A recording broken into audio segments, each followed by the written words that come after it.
My name is Julie Zell, and I'm 30 years old. If I had to pinpoint the moment my family stopped pretending we were normal, I'd say it happened under a maple tree, at a picnic table sticky with lemonade rings and performative smiles. My sister arrived first, of course, late but radiant, unloading a designer cooler from the back of Ethan's car. The thing gleamed like a limited edition accessory launched by a life she kept announcing to anyone who'd listen. She set it beside a hand-woven basket and a monogrammed blanket that practically begged to be photographed. Mom waved me over with that polite, unconvincing flick of fingers she uses when she wants the world to see her welcoming spirit. Dad gave me the distracted nod that says, "I see you, but I won't risk an actual emotion about it." I put my plastic grocery bag at the edge of the table. 2 cans of flat soda, off-brand chips. I didn't dress it up with a story. I didn't apologize. The truth didn't need garnish. The cousins hovered like they always do, bright nails and brighter opinions, while Aunt Joanne mispronounced my name on purpose. She's done it for so long it's practically a family tradition. That was the flavor of our togetherness. Curated, glossy, and hollow. The kind of love you hold at arm's length for the camera. I endured 2 hours of jokes that smelled like old leftovers, comments about how I never dress up, how I should smile more, how some of us eventually grow out of our drama. Mom laughed like she'd rehearsed it. Dad chuckled at the punchlines he didn't even bother to understand. I let it slide. That used to be the arrangement. They mock, I ignore, and the weather holds. But the wind shifted when my sister decided to give a toast. She lifted her stemmed glass, thin, expensive, probably personalized, and tapped it with a ring. I've heard her called delicate 3 times this month. Everyone quieted. She does this at family events like we're always seconds from vows and confetti. "Here's to the one," she said, smiling right at me, "who always shows up broke, discouraged, and still trying to be important." Laughter, not the giddy kind. This was something meaner, the sound of people agreeing that cruelty is harmless if it rhymes. I picked up my flimsy plastic cup filled with flat soda. I held it the way she held her crystal, like we were equals for one fragile second. I could have swallowed it. I could have turned the joke into a shrug. Instead, I said, quietly, clearly, "To the desperate one who just closed the account that was funding your rent." Silence, like somebody had snapped the ribbon on a helium balloon. A child cried somewhere beyond the trees. A bird clattered out of a branch. My sister's smile shattered and regrouped, but worse, my mother's eyes flicked to my father, and my father studied his drink as if the answer to this version of me were hiding at the bottom. I didn't explain. I didn't repeat myself. I finished the flat soda, set the cup down, and felt something cool and surgical click into place inside my chest. "I'll be heading out," I said, and no one tried to stop me. That was the part that stung halfway down the path. I had just flipped their world, and their performance note was to pretend it hadn't happened. That's our family's favorite trick. We're experts at refusing to acknowledge the obvious. 8 days later, my phone buzzed. "Sister, rent. Can you send the usual tone 200?" I let it sit there like a damp match. I took a walk, bought myself lunch, read 2 chapters of a paperback I found in a charity bin. The sun warmed my shoulders the way approval never had. Hours later, I replied with one word, "No." She called immediately. I let it ring out. Another text appeared, staccato with outrage. "Sister, what do you mean no? Are you serious? You can't just stop. It's hard right now. Ethan's been looking for work. I'm already behind." I typed slowly. "Me. Move in with Mom and Dad. They have space." She called that vindictive, her favorite word when consequences arrive dressed as clarity. Then she phoned my mother, who left me a voicemail in that trembling, reasonable tone she uses when she is anything but. "We're family, Julie. We help each other. You're blowing things out of proportion." Me, text. "If you're that worried, you can help her. Don't ask me to pay people who treat me like trash." An hour later, Dad called. "So you're cutting her off, for real?" "Yes," I said. "And you might want to get the mortgage in order, too. I won't be paying your $3,400 next month." His laugh was small, incredulous, like a doorstop finally kicked out of place. "You don't mean that." "I meant it the day under the maple tree," I said. "You just weren't listening." He hung up. A week slid by with the friction of a tug-of-war rope. My sister posted a photo of moving boxes captioned "New Beginnings." But I knew what those beginnings were, the end of her downtown view and the start of a bedroom with flowered wallpaper she once swore she'd never see again. The shame wasn't the moving. The shame was being proven wrong. Mom tried a different tactic, a texted photo of her dog from a decade ago. Nostalgia, the soft weapon. I sent a heart emoji and nothing else, no re-entry. The next rent day came and went. My sister sent a string of messages that read like the stages of grief: bargaining, guilt, rage, spin. Finally, a dagger thrown lightly. Sister, if we get evicted, we'll move in with Mom and Dad. You'll have to see me every day. Me, perfect, that's what I suggested. Responsible. Silence, which I wore like a sweater I hadn't realized would fit. At night, I lay on my couch with the lights off and listened to the fridge hum. I'd never noticed how peaceful a room could be without the tiny panic of scheduled transfers. I thought about the years I'd spent believing I could buy respect one payment at a time, how my yes had turned me into an endless well they were furious to discover had a bottom. A week later, Dad called again. We just spoke to your sister. She told us about the rent. What's going on with you? I'm done, I said. You're disrupting the balance. What balance? I asked. Where I work 70-hour weeks so you can laugh at me between bank transfers. He inhaled like he'd been caught at the edge of a cliff. Mortgage is due in a few days. I warned you at the picnic, I said. That was the notice. He said nothing. For once, we were both honest. Days thinned out. People I barely knew messaged me to ask if I was still doing that family get-together. I could hear my mother's hand in it, her whispery campaign for sympathy. I decided to be blunt on my timeline. No money, no theatrics, no surprises. I would choose my help carefully, like oxygen in a cabin with limited masks. That night, I set a chair in the center of my living room, just one, and sat in it for a long time. The single chair became a talisman, a dare. Sit with yourself first. I didn't know then I would show up to a picnic with only one seat and a folder of futures. I only knew the air smelled different when I stopped being useful. The text resumed. Just a little help. Ethan's trying. Please. Me. No. No lecture, no justification. Just the word that held my life together. Mom pivoted to shame. We've been counting on you. We thought we were a team. Me. Teams say thank you. Teams ask how you are. Teams don't toast you for sport. Silence again. The cleanest sound I'd heard all year. A few days later, Mom invited me to dinner. Not about money, she promised. Just to talk. I went, not because I believed her, but because I needed to see the truth sitting at their table. The house felt relieved of its disguise. Half bills, half reheated lasagna. My sister stayed upstairs. Dad stared at the salt shaker like he planned to solve it. Mom's smile was brittle and bright. We made small talk, then she leaned in. We're in a tough spot, just for a little while. Could you help again? I didn't flare, I didn't cry. I put my hands flat on the table and said, You mocked me when I struggled. You made jokes about my worth, then took my money as if it were a tax. You didn't ask how I was. You didn't say thank you. You assumed I'd keep bleeding. Dad started with, family helps. Exactly, I said. I helped. You mistook that for obligation. I stood. 1 month from now, I'll host a picnic. I'll tell you then whether I help again or if this ends for good. Their eyes tracked me to the door, measuring this new shape I'd taken. Outside, the air was cool and alive. On the drive home, I grabbed a burger and ate it in the car. Windows open, the city sounding like real life. For the first time, no part of me was negotiating to be loved. I didn't know it yet, but I had already chosen. The maple tree had watched me do it. The plastic cup, the flat soda, the one chair in my living room, foreshadowing disguised as junk. I wasn't going back to the old arrangement. My no had a spine. It would stand. When I said no, I thought the world would go quiet. It didn't. It just got louder in new, desperate ways. At first, it was the small things. Missed calls, group chat silence, relatives suddenly forgetting to tag me in family posts. Then came the waves, guilt messages, carefully curated pity photos, and finally, the real storm.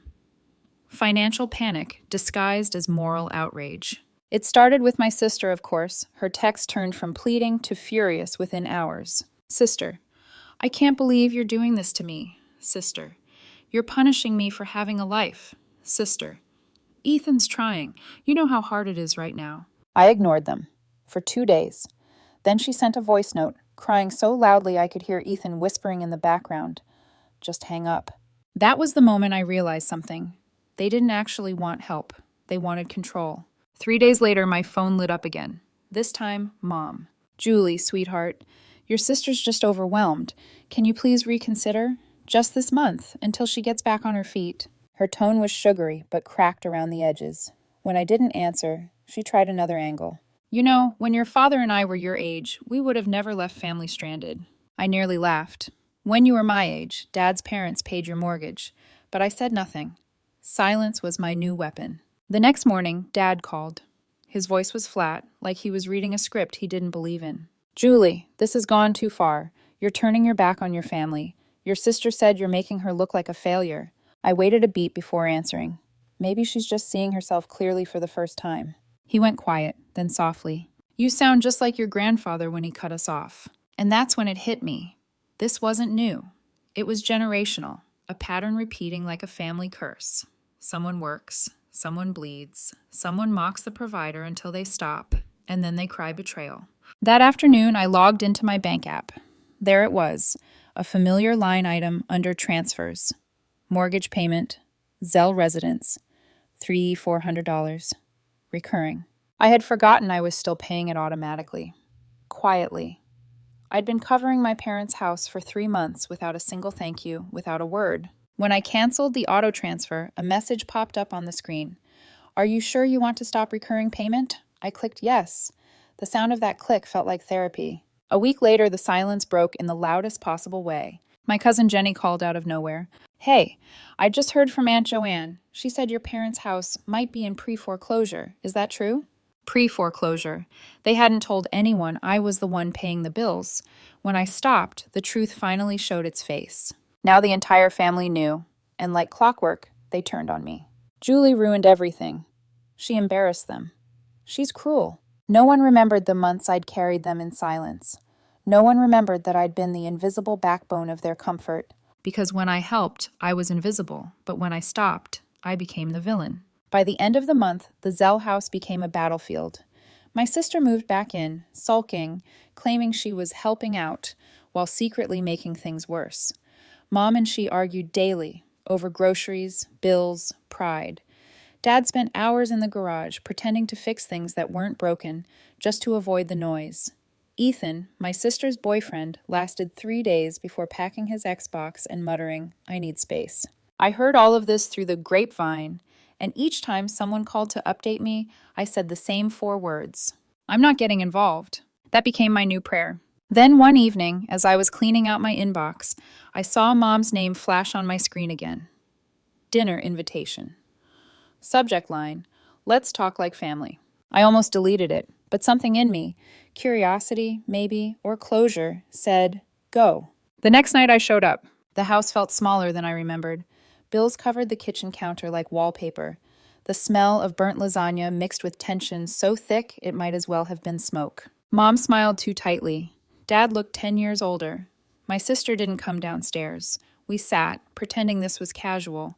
After a few minutes of empty small talk, Mom leaned forward. Julie, we're in a tough spot, just for a little while. Could you help again? It doesn't have to be much. I looked at her, really looked. The woman who once told me I should learn to budget now couldn't face her own math. I already did help, I said quietly. You just never noticed. Dad sighed. We thought it was temporary, until the pension cleared. You blindsided us. No, I said, voice steady. I gave my warning at the picnic. You just laughed. Silence. Mom's eyes glistened. Dad looked away. I stood. 1 month from now, I'll host a picnic. I'll let you know if I'm helping again, or if this ends for good. Then I walked out, leaving the air behind me full of unsaid things. That night, I lay awake, listening to the city hum outside my window. I thought about the word balance, how Dad used it like a sacred thing. But our family's balance had always been tilted toward exploitation, dressed up as love. And somewhere between the laughter under that maple tree and the burned lasagna on their table, I realized I wasn't just saying no to money. I was saying no to being their emotional currency. I didn't know it then, but that upcoming picnic would become something else entirely. Not a reunion, but a reckoning. The day of the picnic came exactly 1 month later. It was hot, still, and eerily similar to that day under the maple tree, the day my family learned I had a limit. But this time, I wasn't the one showing up small. I parked far enough away so I could watch them arrive before I stepped out. My sister was first, again. heels sinking into the grass, designer totes swinging like she was at a summer fashion show. Mom followed, lips painted, smile stretched. Dad trailed behind, slower, quieter, carrying a folding chair like he wasn't sure if he'd been invited or sentenced. They'd come expecting an apology or at least a negotiation. What they didn't expect was a plain wooden table, 4 bottles of water, 3 sandwiches wrapped in brown paper, and a stack of folders neatly arranged beside them. I could see the confusion before I even reached them. "Where's the rest of it?" Mom asked, scanning the empty park. "No decorations?" my sister added, lifting her sunglasses. "Last time you said we'd talk about helping again." "We will," I said, setting my bag down. "Sit." They hesitated but obeyed. Old habits die hard. I stayed standing. The air was heavy enough to press against my skin. I slid the first folder across the table. "That one's for you, Dad." Then one to Mom. "This one's yours." And finally to my sister. "Yours too." Each folder had the same thing inside: printed job listings, local openings, contact numbers, and application tips I'd tailored to their skills. My sister flipped hers open, confusion turning to insult. "Are you serious?" she scoffed. "A warehouse? You think I'm going to work in a warehouse?" Mom's voice sharpened. "Julie, this is humiliating." Dad said nothing. He just stared at his folder like it might disappear if he looked long enough. I took a breath. My voice came out calm, steady. "You asked for help. This is help." The silence that followed wasn't empty. It was volcanic. My sister's face flushed. "You think this is funny? I came here hoping you'd finally stop being petty and just transfer the money." I met her gaze. "You mocked me when I was broke. You laughed while I paid your rent. Now you can laugh your way through a job interview." Her jaw tightened. Mom gasped. Dad muttered, "That's enough." But I wasn't finished. For years, I thought helping meant rescuing. It doesn't. It means reminding people they can rescue themselves. I expected yelling, and I got it. Mom stood up first. "You're cruel. You don't understand what family means anymore." My sister echoed, "You've changed." "I have," I said, "and you'll have to catch up."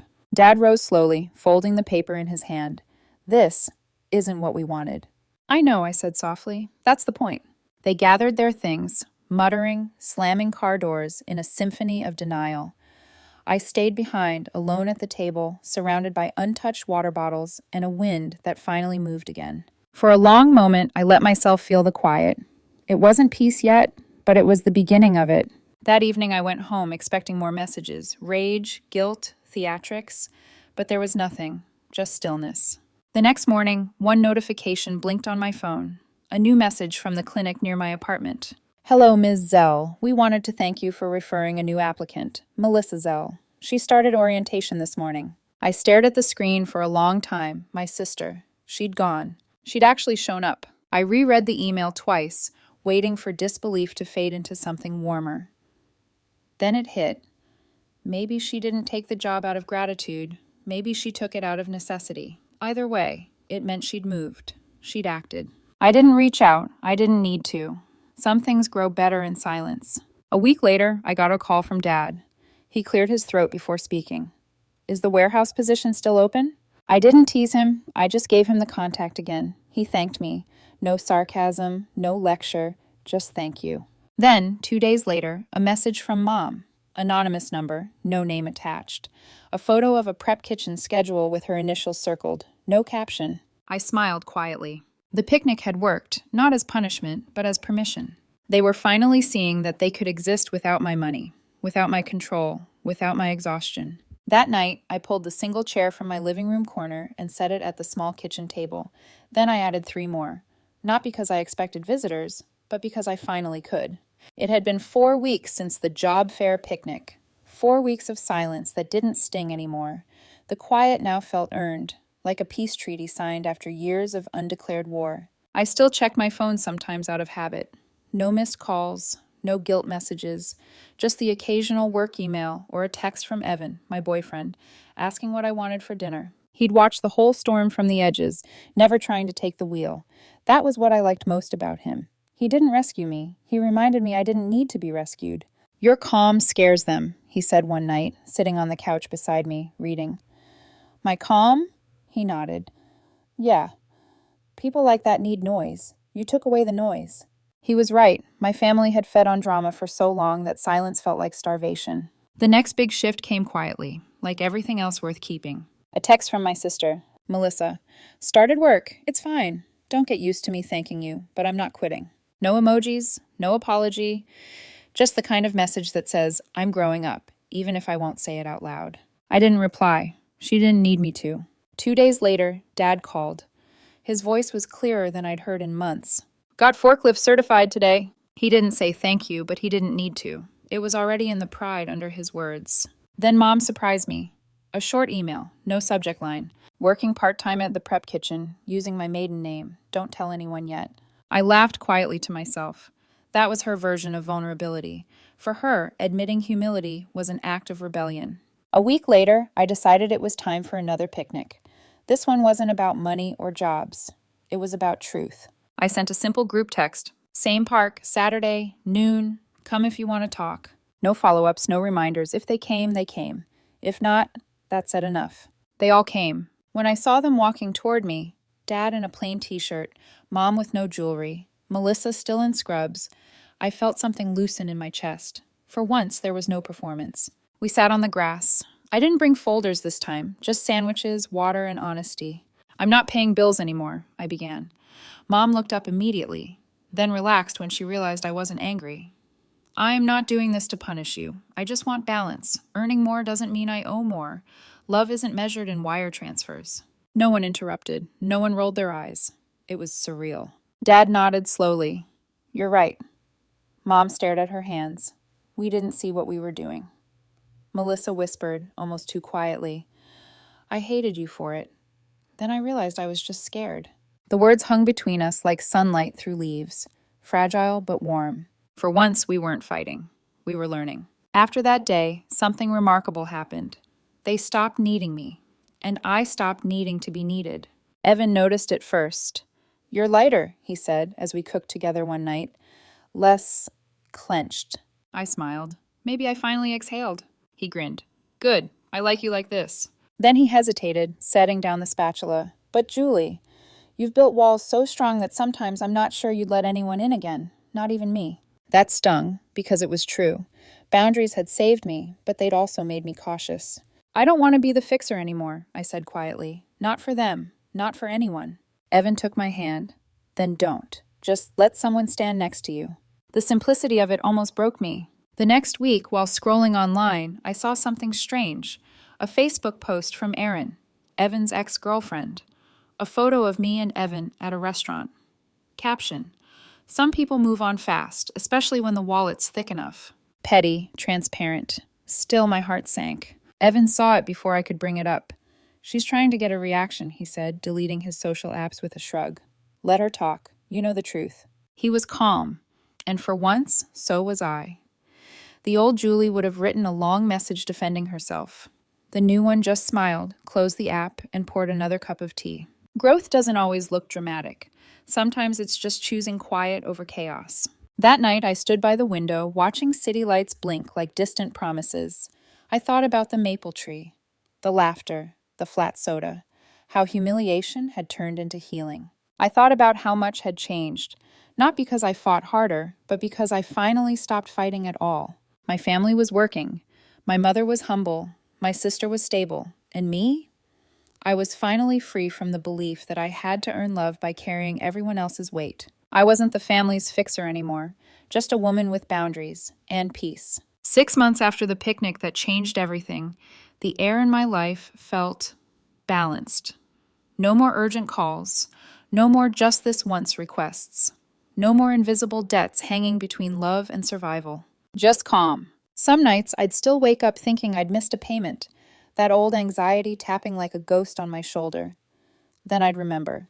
There's nothing left to pay for except my own life. My sister's progress came quietly, the way real growth usually does. She started posting photos again.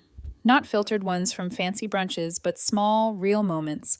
A coffee on her work break, a pair of worn sneakers by her locker, a caption that simply said, tired, but okay.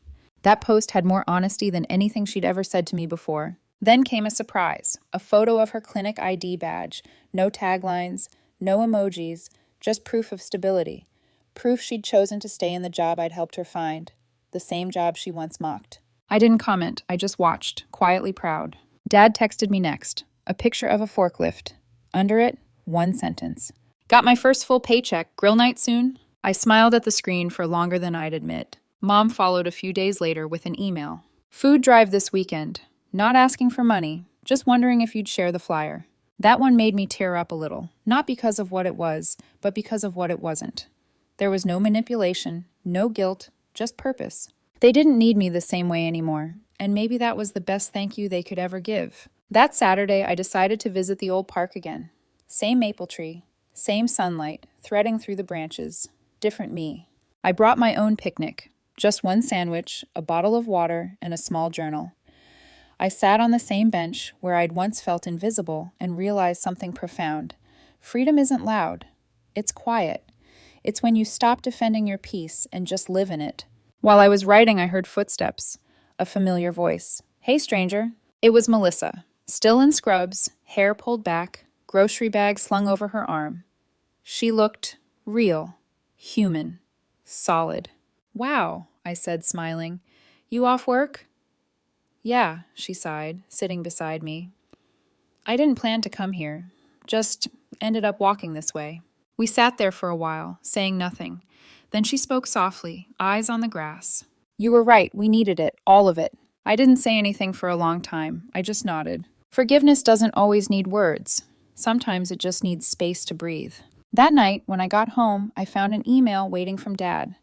No subject, just a photo attached. Him standing next to a new grill in the backyard, a proud, goofy smile on his face. The caption said, "Bought it myself."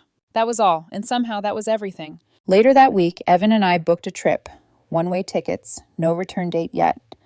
We didn't call it an escape. It was just a beginning. As I packed, I found the old plastic cup from that first picnic tucked in the back of a drawer. I had kept it, though I never knew why. Now I did. It wasn't trash. It was a reminder. The day I stopped being someone's emergency fund and started being my own person. Before we left, I stopped by the park one last time. The maple tree stood tall, leaves whispering above me, like it remembered every version of me that had stood there. I whispered back, "We're good now." The wind answered softly through the branches. And for the first time in years, I didn't feel the urge to prove, explain, or fix. I just stood there, Julie Zell, 30 years old, whole, unborrowed, and free.